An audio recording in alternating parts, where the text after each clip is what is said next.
Greetings, vloggers, bloggers, followers, and potters. Dustin here from Dustin's Dynasty with another edition of this week's vlog. If you haven't met me yet, or if you are new to my videos, my name is Dustin. I'm autistic. I have other mental health challenges. I'm in my late 30s, and I've lived autism for many years. Um, I live independently. I've been doing so for 6 years, 4 years where I live now, and I've had a job for over 15 years part-time. So I've done a lot of things in my life. I've also have very, very educated in many things. And, I just share every week a little bit of my story. So without further ado, let's go ahead and do that. So this week I've been thinking about, autism. You know, I was diagnosed in 1998, and there was some thought about it back before then that I was, but I had an IQ that did not at the time qualify me to be intellectually disabled, and I would ironically without any services other than medication for other disorders for many years. And medication was a starting point, but it didn't help me, at least early on, until I was a teenager. And I went without services in the system for 9 years. And then when I realized I needed services, um, it was a process because there were a lot of changing things at the time. Medical assistance was coming into play in our state.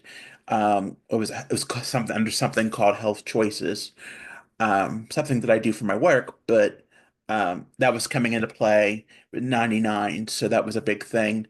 Um, you know, there was a shoveling around of services in our county and how they were provided.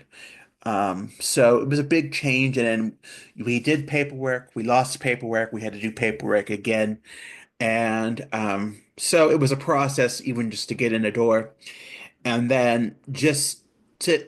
I think there was a diagnosis, but they didn't know of Asperger's, and people have different feelings about Asperger himself because of his connections with the Germans, but. It is what it is, and that's just how it is. It was a great thing when it was. And thankfully that I had the right connections, a right therapist, who indeed did give her a run for her money. I ran down into my neighborhood, my little town, and she was not even from this town, to be quite honest. And so, but anyway, after that little rendezvous, if you would call it. She had made 16 phone calls on my behalf over a weekend, and eventually I got to go to the University of Pittsburgh, where I was eventually diagnosed by the great Dr. Nancy Minshew. If you've not heard of her, I highly suggest you look her up. Very, very intelligent woman. Um, Within 5 minutes, it was pretty obvious of what I was. And even as I participated as much as I could in a research study at a time before having to get braces on for my teeth, you know, it just, it was very different then. It was like you were given, like, there was different organizations you could reach out to. And I mean, the internet was just evolving.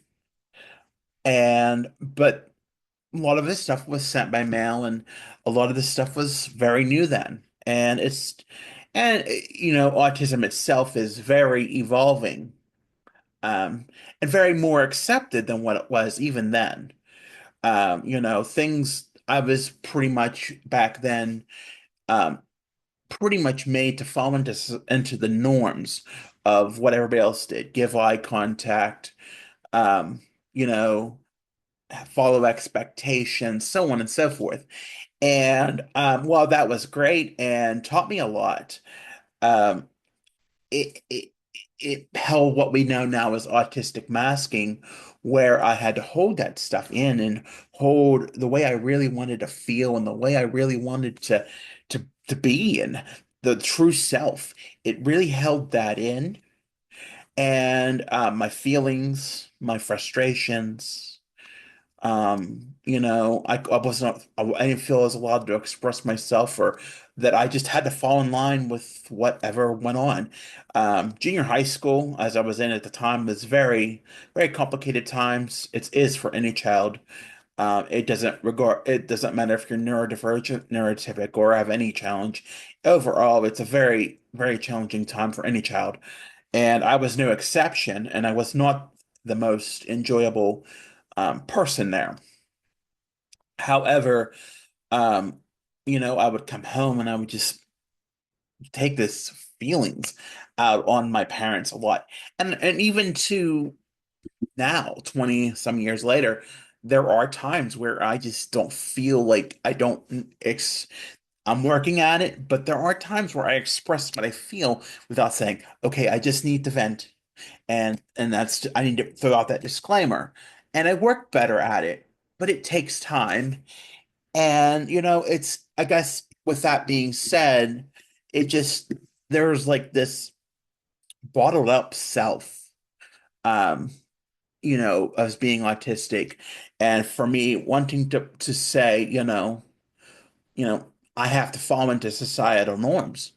And, I do well with eye contact when I need to. I can do eye contact pretty well. I think of just so much being forced at me that it just became natural. And just following expectations, I can do that.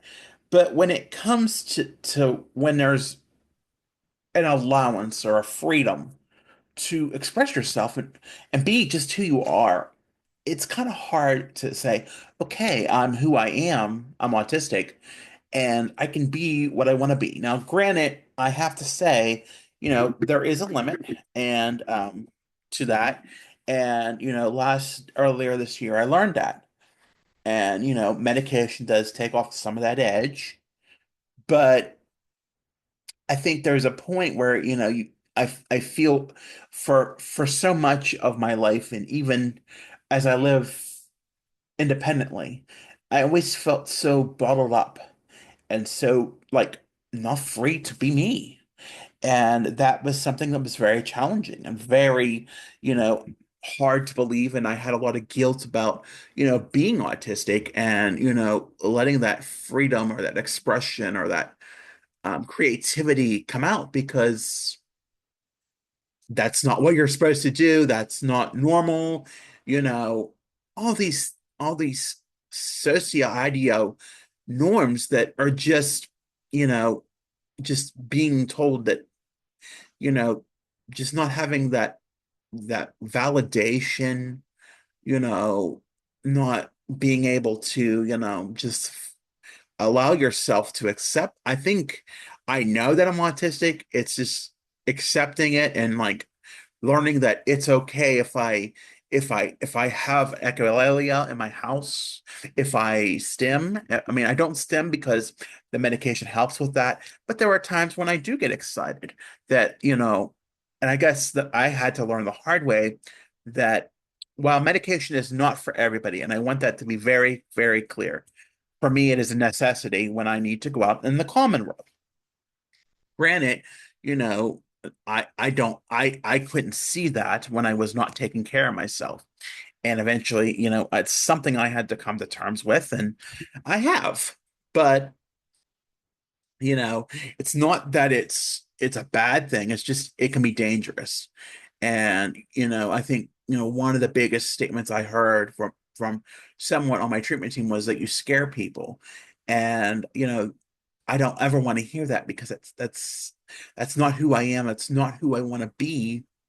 That's not who I want to open up to be. But, I think for so long I just feel like I'm so bottled up in my own world where I'm free to be me and free to do what I want. But there's always this feeling of judgment and guilt or just insecurity about it. And that, I always have to judge something or I have to ask myself, or, I always feel guilty just because I've been so tethered for so long. And, I feel like everybody's always watching me or judging me or saying things about me. And it's not like it's paranoia. It's just I always feel like I'm judged. And I always feel like people are always watching over me. Like you always feel like you're under this microscope because you have a label to yourself. And while labels are indeed for jars and not people, so, being so older and understanding, that people see you in a different light. And, I think part of me that understands that is the fact that when I wasn't taking care of myself, I was concerned and I was not seen in the light that I would want to be. And, it's very hard when you go into society in the public world and you try to advocate for what you need and advocate for what you want. And you're discounted for or felt less than for what you just want. And sometimes it's like, oh, you're a mental health person, or oh, you're autistic, so you're less than what society's standard meets. And even though there are many, many people in this world, and even in my community, who value me for that, I always feel like that cloud is always above my head. And, I always feel guilty about that. And, but, I work it myself. It's everything is a work in progress. One of the examples I would say that is a work in progress is that, I'm able to bounce back from things that moments, of looping thoughts, or where I get stuck on a thought because I feel, or the down and out, or I get in this funk, and and I can bounce back from that better. Like today, for example, I feel like, people have their things, and, maybe I don't have a friend, and I do want friends, but it's like I know I have to do my part, but it's just you do your part even, and sometimes you feel like crap about it, or you feel like you're lonely. And there's a lot of things going on in my life. I will give you that, but I think a part of that is, you feel down and out about things, but you have to bounce yourself back. You have to move on. And for me, that was like, okay, you got to stop this feeling sorry for yourself. Get up and do what you need to do today, even though it's 2 o'clock in the afternoon, and, and almost 2 hours ago. I got a lot done. And, sometimes you have to be proud of that. I think when you're struggling with things, and, especially like right now over the holidays when we have a lot of changes going on, which is hard for autistic people. It's like it's very difficult. And I just want to, it's hard to, work at balancing that out and finding that happy peace. And but and part of finding that happy peace is just being happy with your challenges and not holding them back if they're appropriate to do, of course. And I think that's where the fine line comes in, because you have to figure out what is appropriate versus what is not, and what is acceptable, what is not, what is expectations, what is not.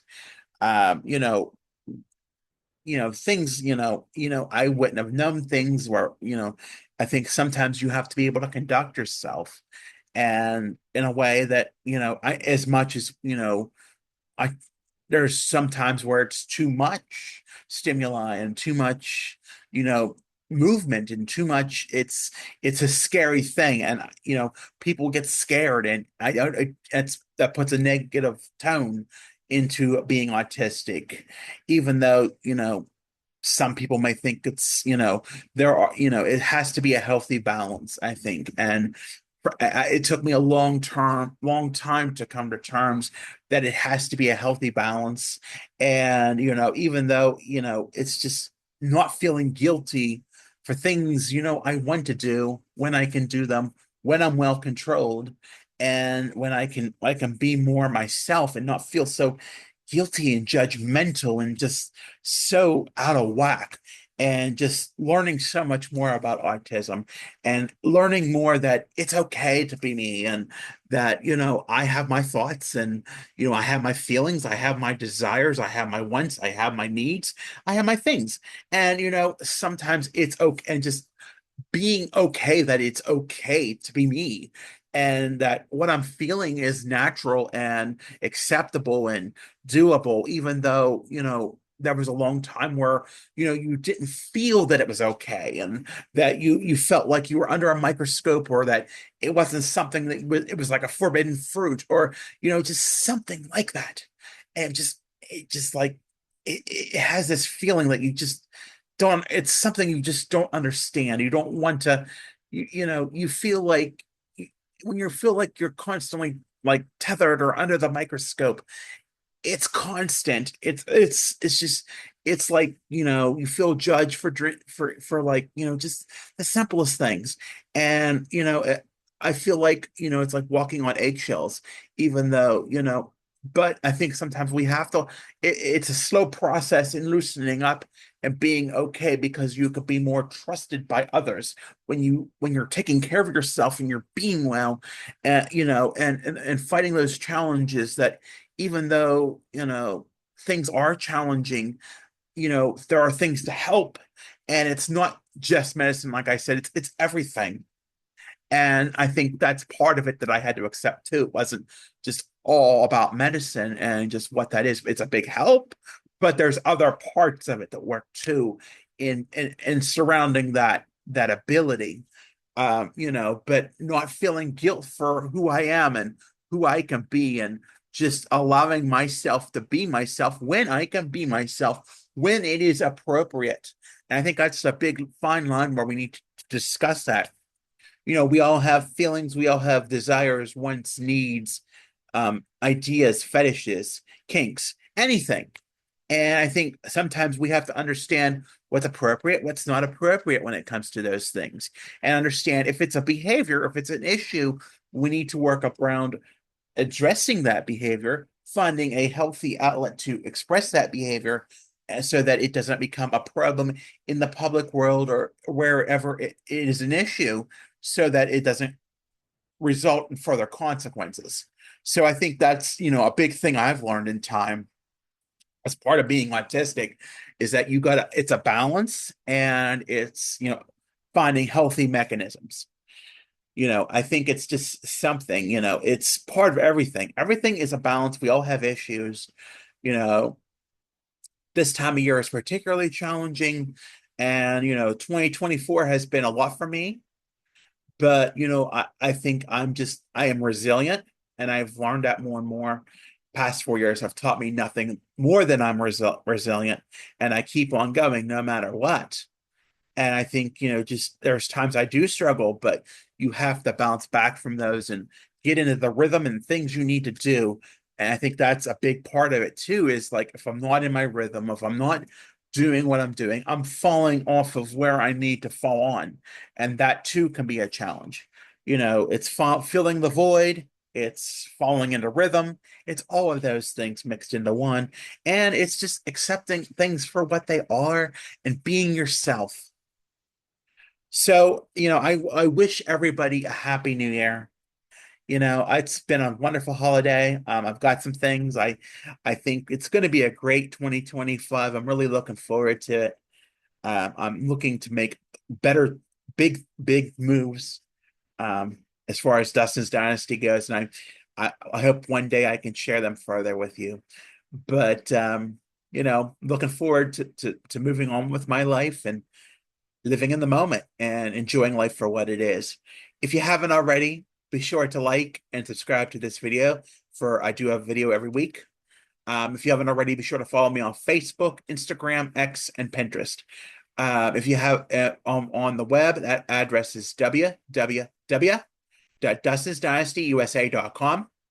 And lastly, I have a link tree with all my links. That handle is Dustin's Dynasty. Again, I want to thank you for listening. Have a great weekend and a happy new year. Take care of yourselves. Stay safe and well out there. We'll talk to you soon. Bye for now.